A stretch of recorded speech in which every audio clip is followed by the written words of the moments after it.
Hello, welcome to the Wedding Reporter podcast. I'm your host, Alyssa DeChico, owner of Nashville Bride Guide, and this is Kayla McCormick. I am the community grad assistant with Nashville Bride Guide. Yes, and we have a fun movie report for you today.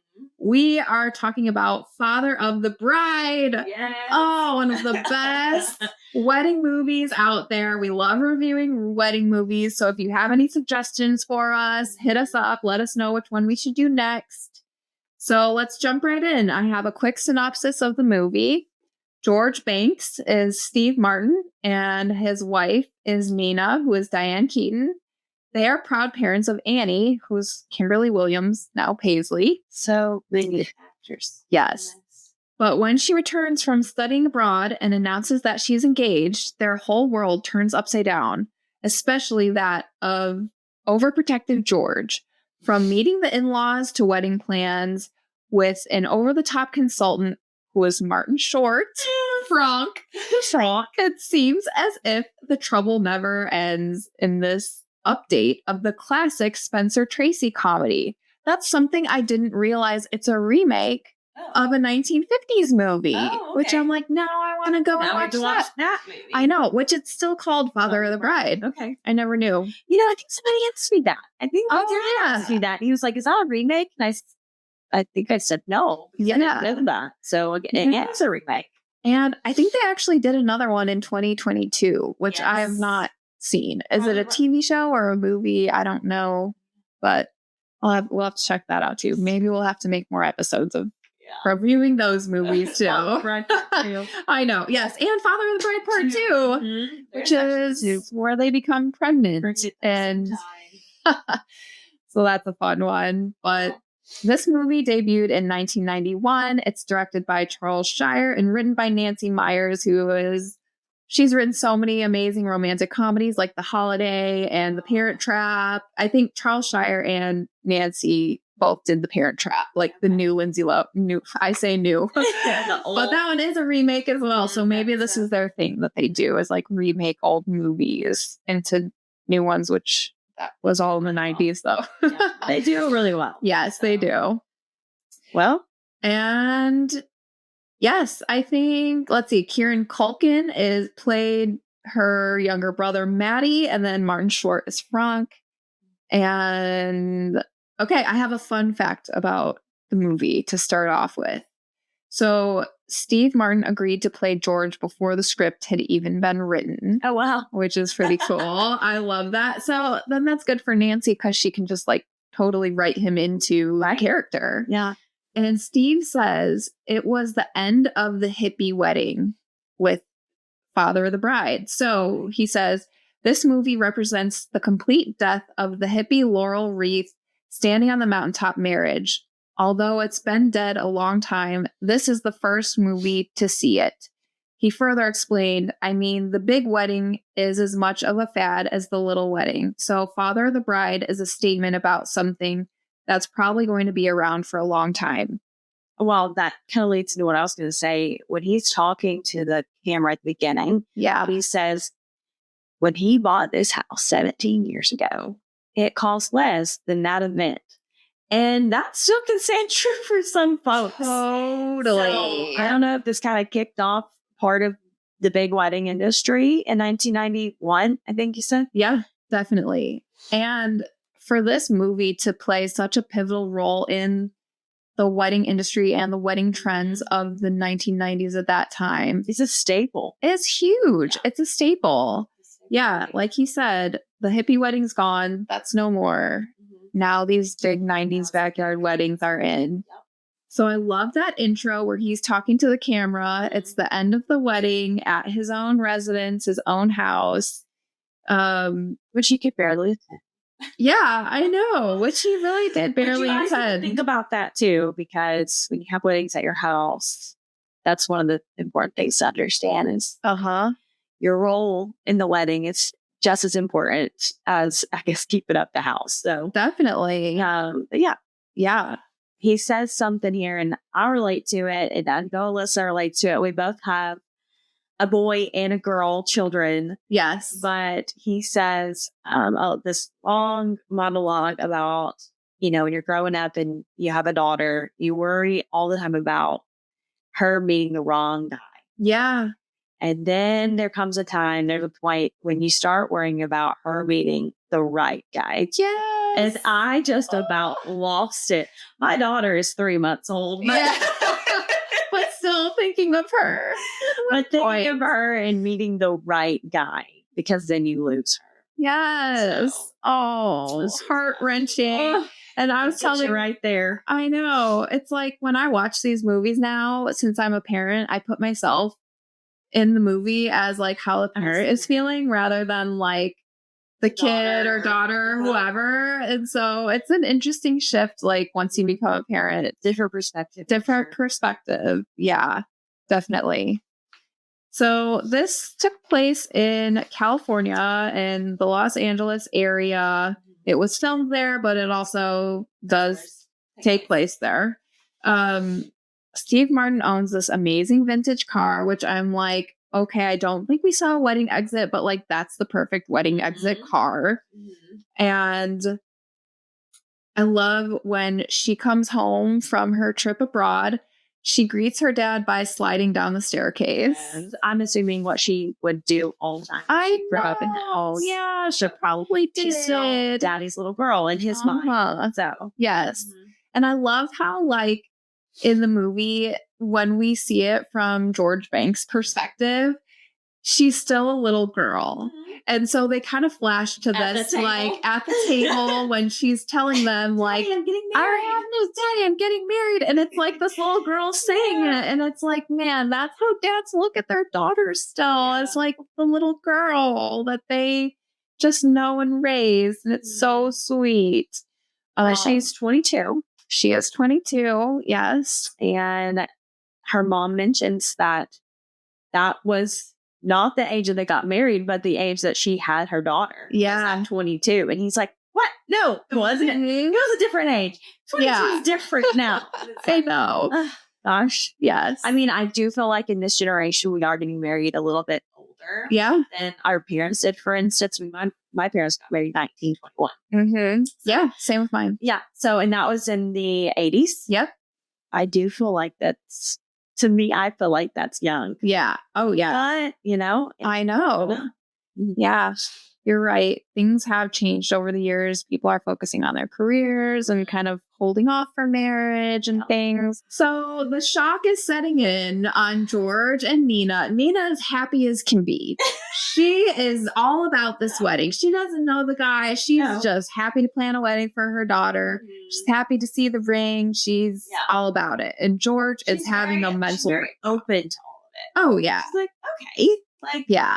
Do it. Definitely. And George is like, absolutely not. I know. And then Annie drops the bomb saying, and he's coming to meet us in an hour. So a year. Oh, yeah. So this is a lot for them. This is a lot. So they meet Brian and he seems to say all the most perfect things. And then this is rehearsed. This is not real. He's trying to find something wrong with it. Brown noser. Yeah.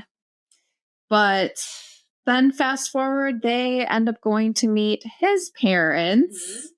And this was very interesting. This is where all the antics happen. Oh, yeah. And George starts snooping around, going upstairs. They have scary dogs. Before that, though, they're sitting down in the kitchen or in the living area and they're like pouring a drink. Yeah.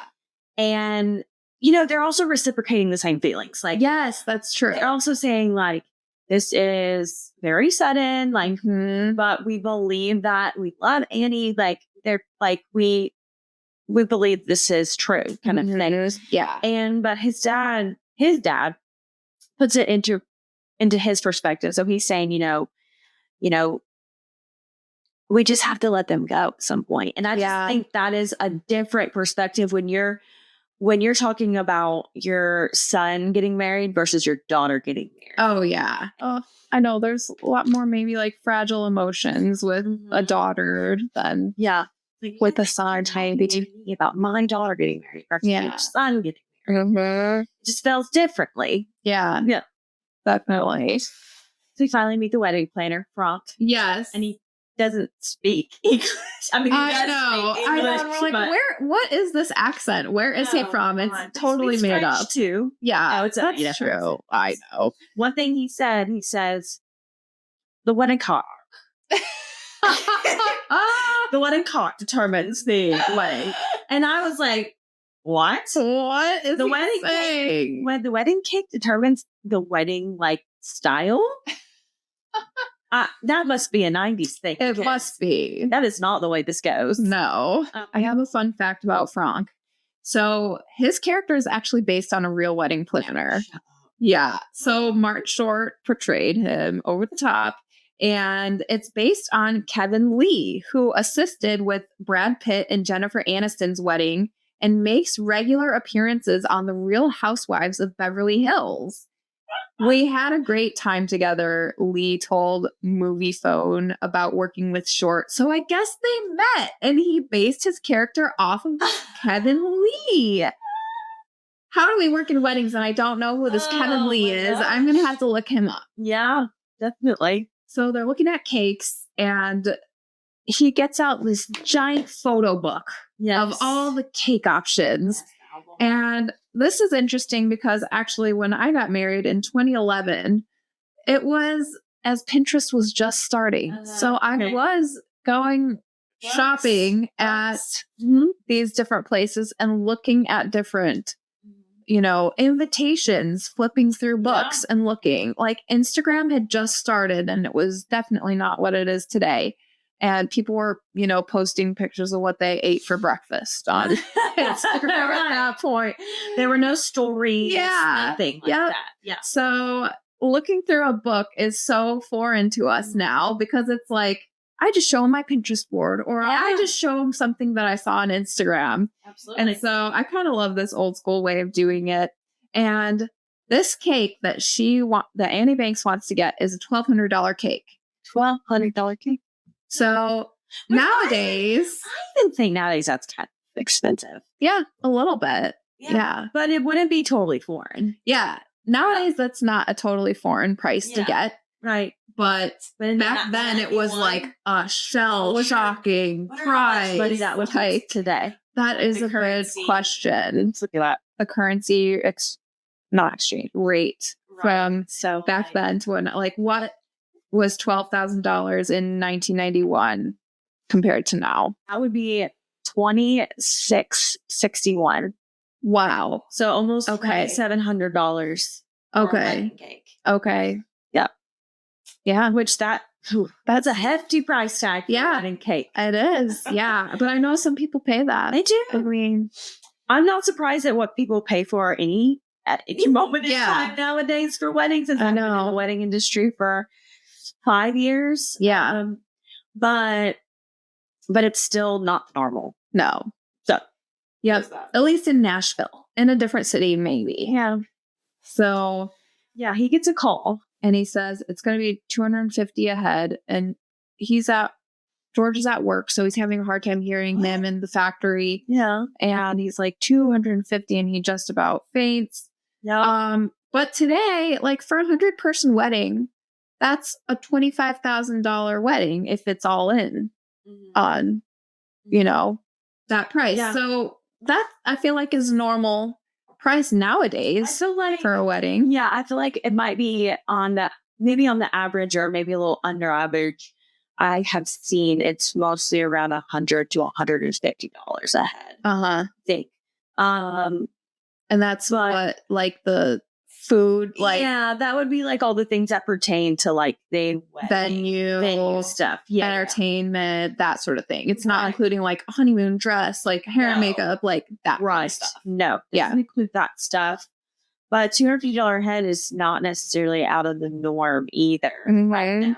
Yeah. But that was the 90s. I know. Yeah. So that is a shocking number back in the 90s. And it's especially shocking when you have a guest list of 500 people. 572 people. I can't even imagine. $143,000. Yes. In 91. Yeah. In 1991 at $250 a head. Yes. So yeah, I think I would fall over as well. Oh yeah. Oh yeah. And they go home and he's like, we got to cut this guest list down. No more than 150 people. Yep. I think they actually end up getting 200 at the end of the movie. I think it was around that. So that's still $38,000. Yeah. Wedding at their house. Yep. I know. I have this fun fact from BeFrugal.com, and it says Annie's dress cost $68,000, which is wild. What? And George shelled out, like you said, $143,000 for the food. The bridesmaids' dresses were $10,000. And then here's the thing, too. This is so interesting to me, and I don't know if it's a 90s thing or what, but George was responsible for paying for 9 flights. I had that note, too. Of his... I was like, what? Of Brian's family to come to the wedding, which... Yeah. We don't do that nowadays. It's like, if you want to come to my wedding, you're paying for your own hotel and plane ticket and whatever. We'll give you a rate on a room block, but like, it's on you to kind of come up with how you're getting here. Interesting too. I didn't like, Yeah. And then if they're saying in this research that the bridesmaid dresses were tacked on an additional $10,000, did they pay for bridesmaid dresses back in the 90s too? They could be. And I'm glad things have changed. Yeah, that's all. Yeah, definitely. Yeah, I had that note as well. But they were going through, and this is something that I just noticed. They were going through the list. Yes, and it wasn't. I mean, this rings true for today's weddings as well. But it wasn't a list of people they knew. Right. It was a list of people that the mom and dad knew. Yeah, they were going through and being like, you heard from this person. It's been 15 years. You don't talk to this person anymore. So it's like, it's not even people that they know Annie, or maybe they knew Annie when she was little bitty. Right. But it's their family and it's like extended family and friends of the parents. Yeah, totally. And that's a tricky situation. It's like, if your parents are paying for the wedding, then yes, they have a say to a certain extent in who they want to invite. And it's like, if they're paying for it, yes, by all means, pay for your friends to come or whatever. It just goes to show, like, this wedding was not this wedding, but like the wedding that they were originally planning wasn't necessarily all about their daughter. Yeah. Totally. And sometimes that's today too. Like, oh, yeah, for sure. Other things not pertinent to the one that's getting married, which is right. So sad. Or like, a lot of it's probably keeping up appearances too for the family of like, you want to look like you can afford all this, but that's really where you can get into some trouble money wise too. But I also will say in this movie, in this situation, obviously, Brian's family is like very well off. Right. But I think George would be too proud to. He even said that. Like, they can't do this and that. And he was like, we're not accepting. Yeah. But you should.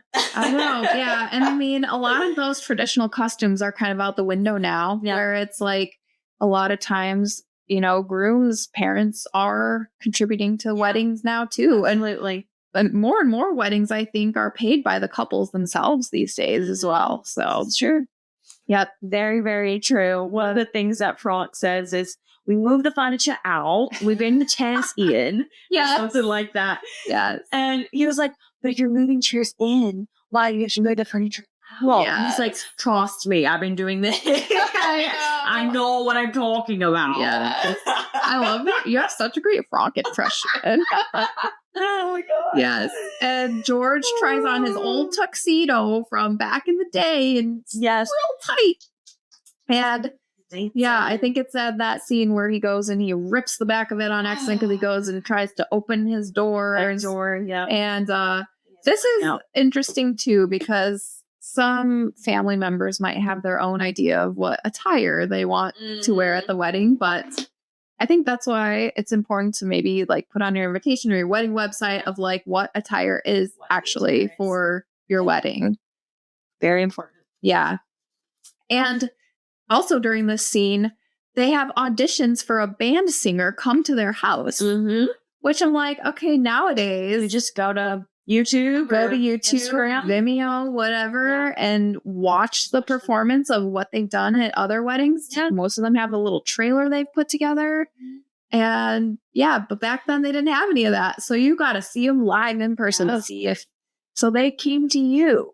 Wow. You guys. Well, they talk about the caterer and they're talking about the veal. And the fish and the chicken. I want the cheaper chicken. Yeah. Cheaper chicken. Yeah. Caterers getting all mad.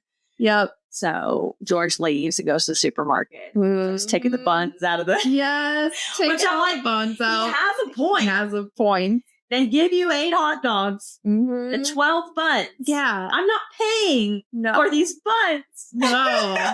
Then he goes to jail.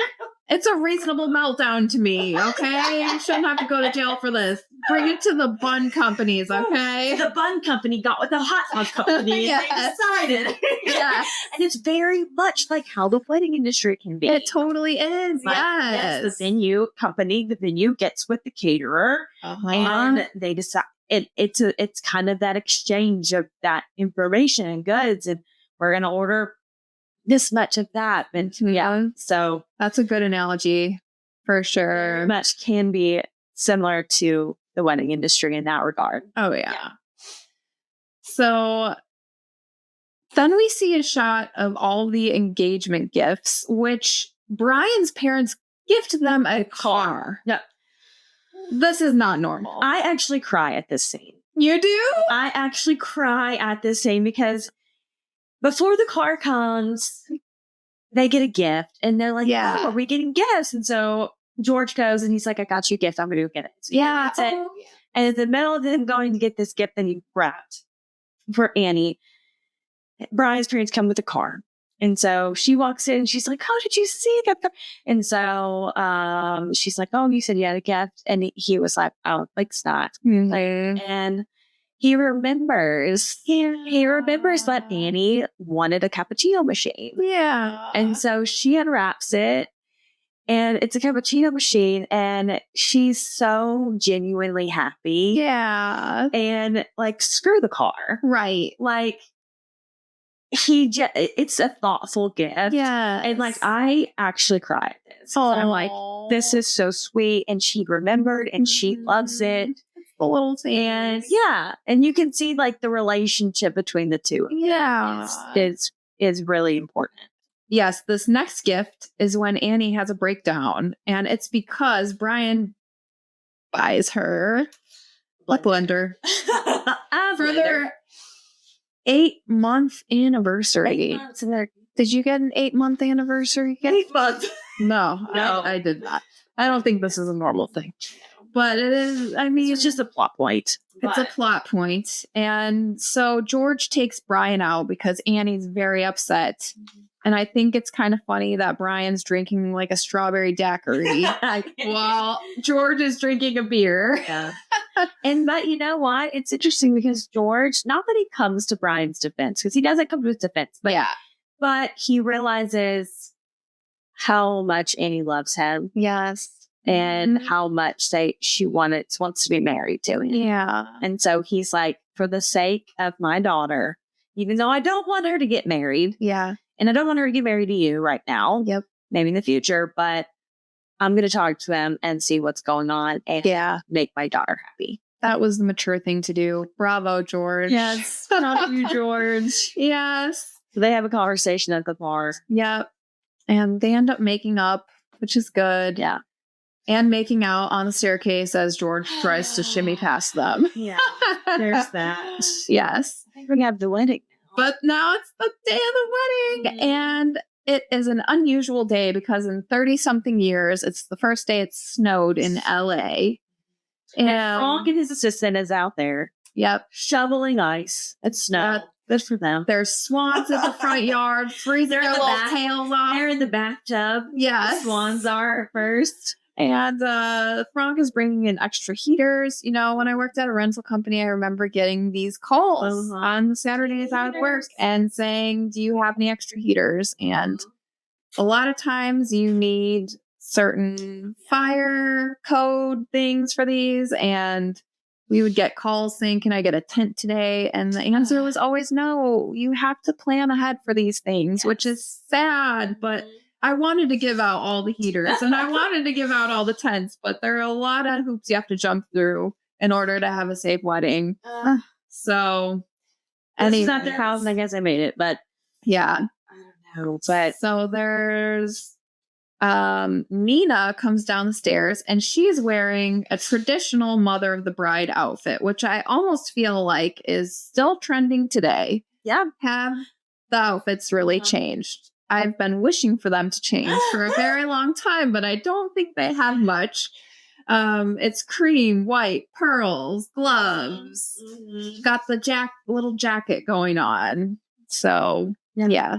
That actually, I have this too. It's a lot of details about this wedding in their backyard stand today. Yeah. Like totally. This wedding was kind of before their time almost. Yeah. Because these florals in the house, this big, extravagant, all these flowers and flower installs and things like that. I see those. Oh yeah, just definitely. like today. So they were very before their time on a lot of this stuff. The tent in the backyard. Oh yeah, lights and the chandelier. So it wasn't really that dated. I mean, not today at least. When I looked at that, I was like, this could be like a real wedding that I could see today. I agree. So yeah, but other than the garland. There was a garland at the door. That was kind of dated. But all the rest of the florals were gorgeous and very, I don't want to say on trend, they were before trend. Yeah, I know. This movie is a movie shaker. Great job. Frump did an excellent job. Yeah, they redid landscaping for this wedding. And love the lights, streamers, chandelier. They had tall candles on crystal candelabras for the centerpieces. They had around 48-inch tables with seating for 6. Greenery was just dripping from the ceiling. Gold chivalry chairs with tulle strung across the back. Maybe not the tulle across the back. Yeah, true. But that's a little dated now. But even her dress, even though it had a bow on it, very big. The bows. Yes. On the butts. I know the bows. Yeah, that had a moment. Yeah, that's kind of digging it. Yeah, for sure. I don't know. She had a long sleeve silk dress. Yep. Yeah, it had like this lace overlay top with the sweetheart neckline. It almost gave me like Kate Middleton vibes, a little bit of like her wedding dress in a way. But she had her hair curly and down. Again, we have that like bouquet that's kind of in that ball again. Her wedding band was like a thicker band with no diamond on it. And no actual engagement ring that we see of, which is interesting. Yeah. Well, and they said, I wonder if the ring, because in the beginning, she talks about they're in Italy or wherever she was. Yeah. And they go to a flea market of some sort. That's true. It's the flea market ring. Yeah. And he gets her a ring there. It's like, you said, it's over 100 years old or something like that. That's true. I don't know if that's the same ring she's wearing or it's not a different ring. They didn't really talk about that too much. Yeah. Or at all. Pause back up. Yeah. When she's walking down the aisle, I want to make note of this because nobody knows, not nobody, but not a lot of people do this because they don't know about it. But traditionally, and I guess you could talk about that being the traditionally. So once the bride passes your row, so you're staring at the bride in your diagonal. Once you pass her row or she passes your row, you turn. So face her. Nobody does that nowadays at ceremonies. It drives me nuts. I'm like the only person who does it. Yeah. But it drives me nuts. But that's how it's supposed to be. That's how you're supposed to do it. Yeah. And then either the officiant, preacher, whatever it is, will say you may sit. And they sit. Or when the mom sits. When mother of the bride sits. Okay. When she stands up, you stand up. Okay. Yeah. So, wow. I didn't realize that it's the mother of the bride who kind of controls that versus the officiant. Yeah. And also, say everybody's sitting, mom comes down, and bride and dad or whoever's escorting her down isn't out yet. If everybody is sitting at that point and then the bride comes out, mom stands up first, and then everybody else is supposed to stand up after mom. Okay. Yes. Wow. That's how traditionally it's supposed to be. I love that. Sometimes the officiant or whatever will say, please stand, just as a way, but that's how it's traditionally supposed to be. I like that. And then, so at the ceremony, George, once he walks Annie down to bride, he actually goes ahead and hands her off to him. Yes. And stands behind. Yeah. And he almost forgets what to say, right? The dads always freak out. Oh, I know. Always freak out about what they're supposed to say. And he's like, oh my gosh, what are we supposed to say? You're supposed to say her mother and I. Yes. Or her mother and me or something like that. But he says, I do. Yeah, I know. Yes, he just say I do. So what did you say? I do. But it's so funny because it's never fails. The father, the bride is always like blinks out. What do I say? Yeah, I do. Do I touch him? Do I give him a hug? What do I do? And so ultimately the answer is whatever you want. Right. But it's really good to practice that too at the rehearsal. Rehearsals are important. Yeah, definitely. Yes. But so it's cute. But anyway, sweet wedding. Side note. Yes. I was during my ceremony, so they're going through their nuptials or whatever. And my husband in our wedding, it goes, my lawfully wedded wife, take you as my lawfully wedded. Yeah. And my husband says, my lawfully wedding wife. Wedding wife. Your wedding wife. You are a wedding wife. I thought that was funny. That's so good. But the veil. Yeah. So that's nice. Yeah. She has the 2-tier type veils. Yes. The veil is over her face. Yes. And she keeps the veil over her face for the whole duration of the ceremony. Yeah. Until the end, when he's like, you may now kiss the bride, the veil, and kisses her, and then goes. Yeah. And that's not traditional anymore. That's not right anymore. I know. I love it though. Yeah. That's so great. Every wedding has a hiccup.